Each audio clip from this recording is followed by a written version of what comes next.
Shalom. First and foremost, I want to give all praises, honor, and glory unto Yahweh, Bahashem, Yahweh Shai, Bahashem, Rahakadash. Double honors to the apostles of Great Millstone, and peace and salutations to the Akim who are tuning into these videos.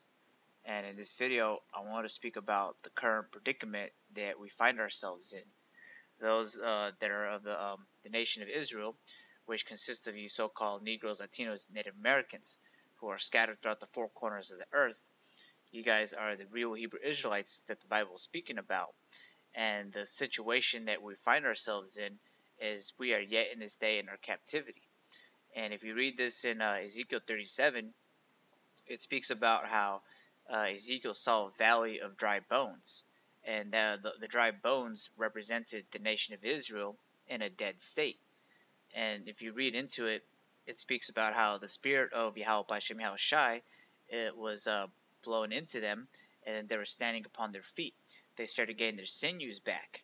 And not everybody, but the remnant out of that valley of dry bones was able to speak in the spirit and actually conduct themselves like as if they were alive, because the words of Yahweh Bashem Yahweh Shai are above all else. That's actually what truly makes us alive. Food and water, that's all secondary. The main thing is that we, as a nation of Israel, specifically of the hopeful elect, are obedient to Yahweh Bashem Yahweh Shai and do what He has commanded us to do. And you can read in other various instances how much the Lord hates rebellion, because that is the sin of witchcraft. If you're not doing what Yahweh Bashem Yahweh Shai commanded you to do, well, then you can consider yourself one of those that are in the valley of the dry bones still.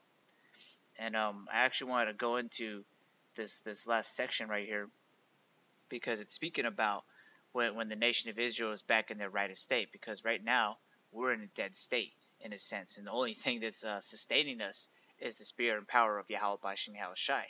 And you can see that characteristic within these camps who are speaking in the spirit and doing what we're commanded to do, being watchmen and warning our people of the impending doom that's about to happen to this place, and to turn to Yahweh Bashem Yahweh Shai. But so right now, I'm going to read this in verse 21. Ezekiel 37, verse 21. It says, "And say unto them, Thus saith the Lord Yahweh Power, Behold, I will take the children of Israel from among the heathen, whither they be gone, and will gather them on every side, and bring them into their own land." And this speak about when all this is said and done, because right now the remnant who are standing upon their feet and doing what we're commanded to do, we're doing this because we want to get that uncorruptible crown. We're of that hopeful elect, and we understand that when we put our hand on the plow, we can't let go of it. We have to be fervent all the way until the end, even in the times where we might be met with death. You got to look back at the scriptures, what happened in the book of Daniel, and with the three people.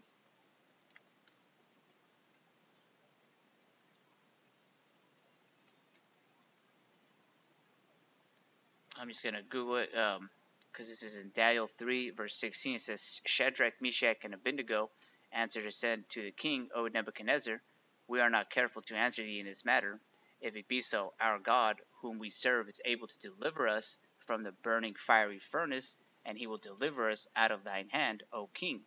And that's the mentality that you're supposed to have, no matter the situation and outcome we're in. Because of course, we're in this captivity. We're pretty much in a dead state, and we're relying on the Spirit. But those who are their names are written in the book of life, the angels are going to camp around about them who fear the Lord. The archangel Michael is going to come down here and stand for us. So all it is just a test of our faith, if we really truly believe in Yahweh Bashem Yahweh Shai and are obedient even unto death if that is required. But so I'm going to read this again over here in verse 21, because it's speaking about when all this is said and done and we get delivered, those who are the hopeful elect, we're going to be translated. We're going to get new bodies. We're going to have the laws written in our inward parts, so that we're never going to be in this situation. And we're also going to be planted in the nation of Israel, and we're never going to be uprooted. But it says, and they say unto them, thus saith the Lord Yahweh power, behold, I will take the children of Israel from among the heathen, whither they be gone, and will gather them on every side, and bring them into their own land. So we seek a kingdom to come. This place is not our rest. And verse 22 it says, and I will make them one nation in the land upon the mountains of Israel, and one king shall be king to them, and to them all, and they shall be no more two nations, neither shall they be divided into two kingdoms any more at all. And you notice that this is a prophecy unfulfilled yet, because we're currently in the last phase of the Roman Empire, of the revitalized Roman Empire. Just what Daniel saw in those visions. This is that last beast, that last section of the statue. And then this is in verse 23. It says, neither shall they defile themselves any more with idols, because when we're in a land planted there, we're not going to be able to, even if we tried. We're not going to be able to eat meat, because the law is going to be written in our inward parts. It's going to be to the point where sin is going to be pushed away from us, and we're going to make sure that no sin is being practiced down here on the earth, because we're going to be kings and priests down here to the heathen nation. And you can read that in the scriptures. Like, if they don't come and celebrate our high holy days, then we're going to have the ability to send curses upon them to the point where it's not going to rain. And that's what we're hoping for, that we want to be in that first fruits of deliverance, because we understand right now that we're on that opposite side where the curses are on us, as opposed to we're the ones sending the curses. But I'm going to say this, I'm going to read this again. Verse 23 says, neither shall they defile themselves any more with their idols, nor with their detestable things, nor with any of their transgressions. But I will save them out of all their dwelling places, wherein they have sinned, and will cleanse them. And we've all sinned, and we've all fallen short, in the eyes of the Most High. Even our righteousness right now is as filthy rags. The only thing that separates us from the rest of the dead bones is that the ones who are standing up, we're actually trying. We're actually trying to be obedient. Even if we fall, stumble upon whatever it is, we get back up and we continue. We don't let go of that plow. We don't become lukewarm. We're always fervent in this ministry. And this is one thing too, because these sins are very burdensome. The things that we were a part of growing up, the media that we were consuming, all these things, they're going to be taken out of us when we're delivered. And that's the mindset that you want to have as of the hopeful elect. Because if you had this mindset where that you don't really want to do this, then you're pretty much going to be phased out. Pretty much the spirit of Yahweh Bashim Shai isn't dealing with you, because we want to be perfect. We want to be like him. We want all these sins to be washed away. Like how the Lord is going to wink at our ignorance, because right now we're like a dead state, and we want this phase to be over with. We're in our captivity. We learned our lesson, and now it's going to be that time where we're going to inherit the kingdom. But right now, we've sinned, so we're seeking after that moment where our tears are wiped. It says, wherein they have sinned, and will cleanse them, so shall they be my people, and I will be their God. And with the temple that was built back in the times, that was where Yahweh Bashim Shai was present at. And then when we were sinning, and we abused that, by the way, when we got all these sacrifices, and we were just getting them for the next day, planning sin. The Heavenly Father grew tired of those sacrifices. But in a sense, that temple is where Yahweh Bashim Shai's presence was. And what's going to happen when we get those bodies of flesh with the laws written in our inward parts, we're going to be in tune with Yahweh Bashim Shai 24/7, because we're never going to be considered unclean. Like in the law, if you were unclean, like if you were to touch a dead body, or one of the other various laws that considers you unclean, you wouldn't be able to enter the temple. You wouldn't be able to do certain things. And so when we have these bodies, it's going to be as if the temple in the past, but it's going to be in us. And then reads verse 25. It says, and they shall dwell in the land that I have given unto Jacob, my servant, wherein your fathers have dwelt, and they shall dwell therein, even they and their children and their children's children forever. And my servant David shall be their prince forever. Moreover, I will make a covenant of peace with them. It shall be an everlasting covenant with them, and I will place them and multiply them, and will set my sanctuary in the midst of them for evermore. My tabernacle also shall be with them, yea, I will be their power, and they shall be my people. And the heathen shall know that I, the Lord, do sanctify Israel, when my sanctuary shall be in the midst of them for evermore. And this is one of those prophecies that, after all these things are said and done with World War III, the MOTB, and the hopeful elect enduring through the trials and tribulations, this is that prophecy that's going to happen after all the dust is settled over here, in the nation of Israel. Because America, this place is going to be a perpetual state of destruction. It's going to be smoldering forever. This place is never going to be inhabited.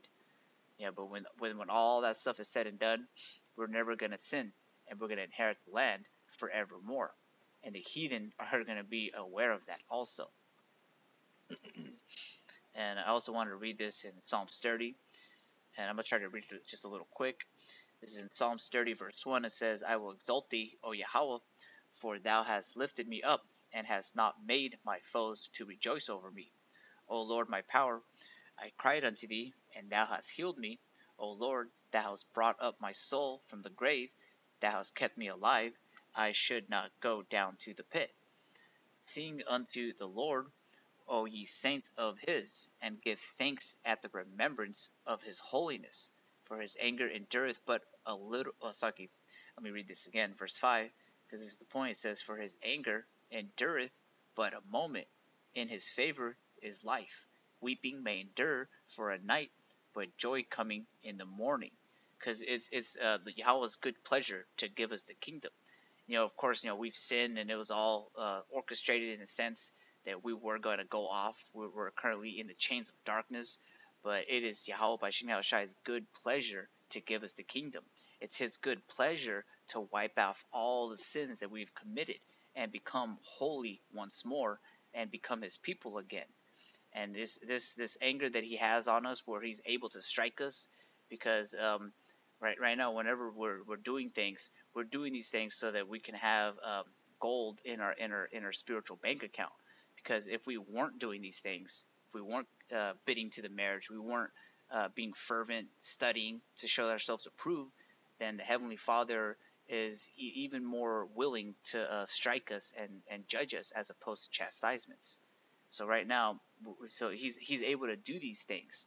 So that's supposed to instill that fear and that wisdom and knowledge, and the fear of the Lord is going to be that stability in these times, so that even when you don't have the scriptures in your hand, you know how to practice them. It's instilled in your mind, the fear of Yahweh B'Shem Yahushai.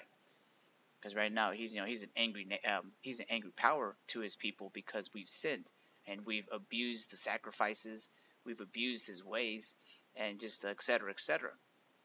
But his anger only endures but for a moment, because there's going to come a time where he's going to send his son Yahushai back again, and he's going to be as a roaring lion as opposed to a humble lamb, and he's going to fight for the controversy of Zion, of everything that's happening down here for us. And then I'm going to read this in Isaiah 40, verse 29. It says, he giveth power to the faint, and to them that have no might he increaseth strength. Even the youth shall faint and be weary, and the young men shall utterly fall. But they that wait upon the Lord shall renew their strength. They shall mount upon wings as eagles. They shall run and not be weary, and they shall walk and not faint. So those who are waiting upon the Lord and doing what he commands us to do, we're not rebellious to what he wants us to do. He's going to renew our strengths. He's going to have it so that we make it out of this place through the skin of our teeth. And then I want to read this also, just speaking more about the situation that we currently find ourselves in, while Esau Edom is above us, in a sense, where we have the want of all things going to the heathen nations, and Esau Edom is just able to do all these things and put up police precincts everywhere, so that we're always in this perpetual state of a valley of dry bones. The only thing that he can't come against is the spirit and power of Yahweh B'Shem Yahushai. There's pretty much a force field to those of the hopeful elect. And this is in Lamentations 4, verse 21. It reads, Rejoice and be glad, O daughter of Edom, that dwellest in the land of Uz. The cup also shall pass through unto thee, thou shalt be drunken, and shalt make thyself naked. So this cup of indignation that the nation of Israel is currently drinking, and all this hell and captivity that we're going through, that cup is going to be fed unto Esau Edom, but it's going to be unto him double. He that leadeth into captivity shall go into captivity. The scriptures speak about all the iniquity that this nation, the nation of Edom, has done. He's going to pay for it. And in verse 22 it says, The punishment of thine iniquity is accomplished, O daughter of Zion. So this punishment phase, it's almost up. You can just look at all the prophecies, and they're supposed to motivate you and make you understand that this walk on the tightrope, we're almost done. It's not as if we just started. We're literally about to enter into Jacob's trouble, and those of the hopeful elect will endure, those whoever they are. So this punishment that we're currently going through, rejoice and be glad that we're almost done. Like, I'm going to read this again in Psalms 30, verse 5. It says, For his anger endureth but a moment, in his favor is life. Weeping may endure for a night, but joy cometh in the morning. So right now we're in the night, but in the morning, the punishment and the iniquity is going to be accomplished to the nation of Israel. And then, finishing off in verse 22, it says, He will no more carry thee away into captivity. And this is that prophecy that's spoken about in Ezekiel, spoken about all throughout the scriptures, that we're never going to go into captivity. And it says, He will visit thine iniquity, O daughter of Edom. He will discover thy sins. And this devil is a bloody man. And all the things that he's done, he's going to have to pay for them. And this last precept is in the book of Revelation. Going into that prophecy that we're seeking after, is Revelation 21, verse 4. It says, And the Most High shall wipe away all tears from their eyes, and there shall be no more death, neither sorrow nor crying, neither shall there be any more pain, for the former things are passed away. The iniquity that we've done, the sins that we've committed, they're going to be passed away. Yahweh B'Shem Yahushai is going to wink at all of our transgressions. And verse 5 it says, And he that sat upon the throne said, Behold, I make all things new. And he said upon me, Write, for these words are true and faithful. And he said unto me, It is done. I am Alpha and Omega, the beginning and the end. I will give unto him that is at thirst of the fountain of the water of life freely. And so he's going to give that to those who are thirsty for this, those who are meek, and they're seeking after the kingdom. Because right now we understand this captivity, and we don't want to build here. We're seeking one to come, one where we're actually in power, where we're ruling, where we're not going to be able to sin, when we're kings and priests. But with that, I'd like to give honor and praises to Yahweh, Bahashem Yahushai, Bahashem Rachak Wadash, Shalom Akim.